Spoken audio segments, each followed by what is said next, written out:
बघा तिरंगा कसा फडकतोय, वा. नव्या स्वप्नांच्या अनोळखी प्रदेशात प्रवेश करण्याचा धीर होत नाही, म्हणून आम्ही सहन करतो हे जुनं जागेपण.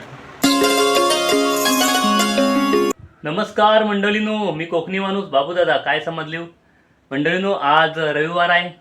अपारमध्ये कामाला लागल्यानंतर पहिलीच सुट्टीचा दिवस आणि आता म्हणजे 2-3 वाजून गेलेत आणि मी जर आता बाहेर स्टेशनला बाहेर चाललो आहे. कारण एक कामासाठी, म्हणजे माझा जो आवडता विषय आहे आणि पहिल्यापासून माझा जो छंद आहे त्या कामाला मी सुरुवात करतो आहे परत एकदा नव्याने. ह्याच्या आधी मी करत होतो मुंबईत असताना काम, तर आता परत मी सुरुवात करतो आहे नाटकात काम करायला. कारण काय आहे, शहरात राहायचं असेल तर फक्त नोकरी करून शहरात मन लागत नाही, माझा तरी. त्यामुळं मन रमवण्यासाठी कुठेतरी काहीतरी नोकरी व्यतिरिक्त काहीतरी वेगळा छंद पाहिजे. क्रिकेट खेळायला मिळत नाही कुठं रविवारचं जायला, मग नाटकात काम करायला मला आवडतं आणि याआधी केलेलं आहे. तर परत एकदा मी सुरुवात करतो आहे. आता मी एक कॉन्टॅक्ट केला होता ठाणे स्टेशनजवळच एक नाटक ग्रुप आहे, त्याचं नाव आता मला पटकन लक्षात येत नाही, जरा बोलायला कठीण आहे मला. प्रोइव्हेंटिस असं काहीतरी नाव आहे. मी तुम्हाला एकदा व्यवस्थित बघून चेक करून सांगेन. तर तिथं मी आता चाललं, इथनं जाईन स्टेशनला. स्टेशनवरनं त्या साईडला बेडकर कॉलेज आहे ना, सिडको बस स्टॉप, तिकडं एक गणपती मंदिर आहे, तिथं आतमध्ये हॉलमध्ये तालीम वगैरे करतात. एकदा गेलो आता मी राजेश बरोबर. आता मी जातो आहे परत.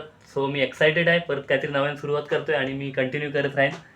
सो तुम्हाला पण मध्ये काय बघा तिरंगा कसा फडकतोय, वा, तुम्हाला पण दाखवित राहीन. सो चला निघूया.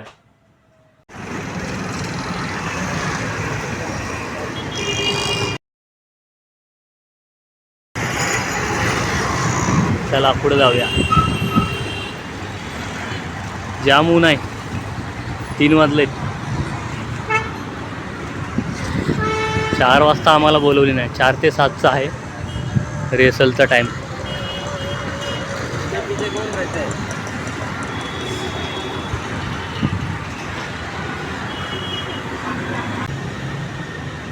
नाटक ग्रुपचं नाव प्रोइव्हेंटिस, म्हणजे PROEVENTEES असं आहे. पहिलं इंस्टाग्रामला बघितलं आणि मग तुम्हाला आता सांगितलं. आणि मला अजून काय त्याच्याबद्दल सविस्तर माहिती नाही की ग्रुप आहे की संस्था आहे की काय, अजून काय वेगळं म्हणजे नेमकं किती काय. आता नेहमी जाईन तसं माहिती पडेल. परवा पहिल्यांदाच गेला होता आणि आज बाकीच्यांशी भेटून काय बोलायला जमलं तर, नाही तर मग आज फक्त बाहेरचाच दाखवेन तुम्हाला. आतमध्ये जशी ओळख होईल तशी मग त्यांना पण घेईन व्हिडिओमध्ये.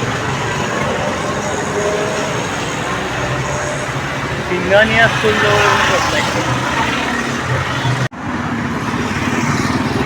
हा हाय श्रीमती सुलोचना देवी सिंघानिया स्कूल.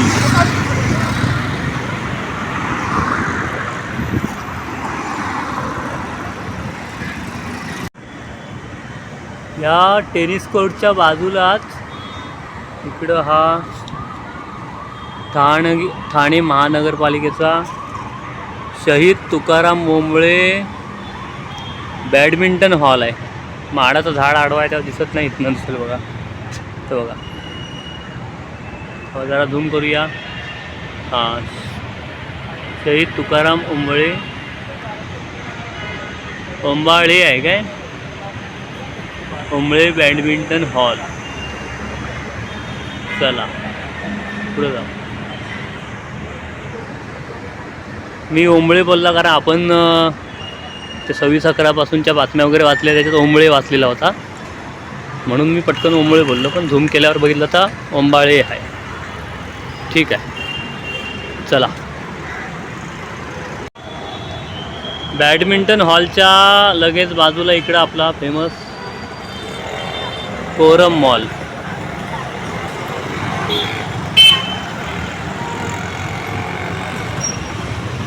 हा आहे कोरम मॉल.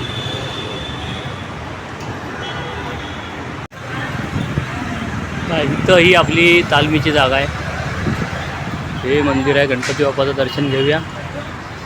अजून बाकी कोण आलेत नाही.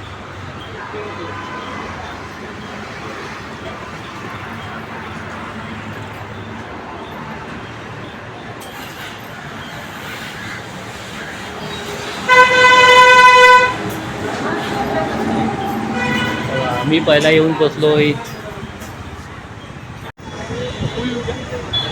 तलावपालीचा रात्रीचा व्ह्यू बघा. मी तालमीत तर 7:30ला सुटला, 4 ते 7चा टायमिंग होता. आणि आता घरात जातोय चालत चालत, तर इकडनं चाललायचा. तसं दररोज इकडनं जातो मी. चला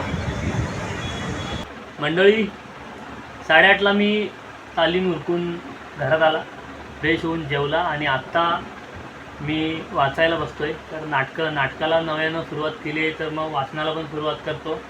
आणि आत्ता मी नटसम्राट नाटक वाचतोय, कारण माझ्याकडे आता सध्या हे एकच पुस्तक आहे. आणि हे पुस्तक आहे ना नाटकाचं, ते मला राजेशने दिला नव्हता. मी लग्नाच्या अगोदर जेव्हा मी नाटकात काम करत होतो, राजेश, रोशन, संतोष, आम्ही जेव्हा एकत्र डोंबिवलीत राहत होतो, त्यावेळेला राजेशने हा दिला नव्हता. आणि त्याच्यानंतर जेव्हा मी गावाला गेलो, तेव्हा मी मग हे नाटक सोडून, हे मुंबई सोडून गावी गेलो होतो, सगळी आपली स्वप्नांची दुनिया सोडून. तर म्हटलं काहीतरी एक आठवण नेऊया म्हणून हे नटसम्राट नाटकाचं पुस्तक एकच घेऊन गेलो होतो मी गावी. आणि परत जेव्हा यायला निघालो, तेव्हा कपड्यांची बॅग भरायच्या टायमाला कपड्यांच्या आधी मी हे पुस्तक पहिला बॅगेत ठेवला. आणि तोच पुस्तक मी आता वाचतोय. तर नटसम्राट नाटक आहे, त्याचे लेखक आहेत वि वा शिरवाडकर, तुम्हाला सगळ्यांना माहिती आहे. तर त्यातला एक फेमस डायलॉग आहे, वाचूया. To be or not to be, that is the question. जगावं की मरावं हा एकच सवाल आहे. या दुनियेच्या उकिरड्यावर खरकट्या पत्रावळीचा तुकडा होऊन जगावं बेशरम लाचार आनंदानं, की फेकून द्यावं हे देहाचं लक्तर त्यात गुंडाळलेल्या जाणीवेच्या यातनेसह मृत्यूच्या काळ्या शार डोहामध्ये, आणि करावा सर्वाचा शेवट माझा, तुझा, याचा आणि त्याचा सुद्धा. मृत्यूच्या महासर्पानं जीवनाला असा डंख मारावा की नंतर येणाऱ्या निद्रेला नसावा जागृतीचा किनारा कधीही. पण त्या निद्रेलाही पुन्हा स्वप्न पडू लागलं तर इथंच मेख आहे. नव्या स्वप्नांच्या अनोळखी प्रदेशात प्रवेश करण्याचा धीर होत नाही, म्हणून आम्ही सहन करतो हे जुनं जागेपण. सहन करतो प्रेताच्या निर्जीवपणानं अभिमानावर होणारे बलात्कार, अस्तित्वाच्या गाभाऱ्यात असलेल्या सत्वाची विटंबना, आणि अखेर करुणेचा कटोरा घेऊन उभे राहतो खालच्या मानेनं आमच्याच मारेकऱ्यांच्या दाराशी. विधात्या, तू इतका कठोर का झालास? एका बाजूला ज्यांना आम्ही जन्म दिला ते आम्हाला विसरतात, आणि दुसऱ्या बाजूला ज्यांना आम्हाला जन्म दिला तो तूही आम्हाला विसरतोस. मग विस्कटलेल्या या हाडांचे सापळे घेऊन हे करुणा करा. आम्ही थेरड्यांनी कुणाच्या पायावर डोकं आदळायचं रे, कुणाच्या? To be or not to be, that is the question. Thank you. तर हा मला डायलॉग पाठ होता म्हणून मी वाचता बोलूनच दाखवला, कारण मी याआधी नाटकात करताना हे सर्व ऑडिशनसाठी वगैरे करायचं. आता परत करूया, करत राहील. तर आजचा व्हिडिओ आता मी इथं संपवतो आणि नाटक व्हिडिओ म्हणजे ब्लॉग बंद करतो आणि वाचायला सुरुवात करतो. तर व्हिडिओ संपवूया. आणि हा व्हिडिओ तुम्हाला कसा वाटला मला मग कमेंटमध्ये सांगा. आवडल्यास लाईक शेअर करा. आणि असेच आता शहरातले जरी व्हिडिओ असले तरी काहीतरी वेगवेगळ्या प्रकारचे फिल्म इंडस्ट्रीतले मनोरंजन किंवा क्रीडा विश्वास, क्रिकेटचे असं नवीन ठिकाणं किंवा माहितीवाले असे व्हिडिओ बघण्यासाठी आपल्या अस्सल कोकणी चॅनलला सबस्क्राईब करा. आणि बरं का, जरी मी इथं राहत असला तरी गावाकडचे काही व्हिडिओ शूट केलेले किंवा तिकडनं अंकुश दादा आहे त्याच्याकडनं शूट केलेले मागवून मी तुम्हाला आपल्या चॅनलला टाकत राहीन. मी पण मध्ये कधी गेलो तर कमी वेळात जास्तीत जास्त व्हिडिओ शूट करीन आणि दाखवत राहीन. तर बघत राहा व्हिडिओ. धन्यवाद. टाटा.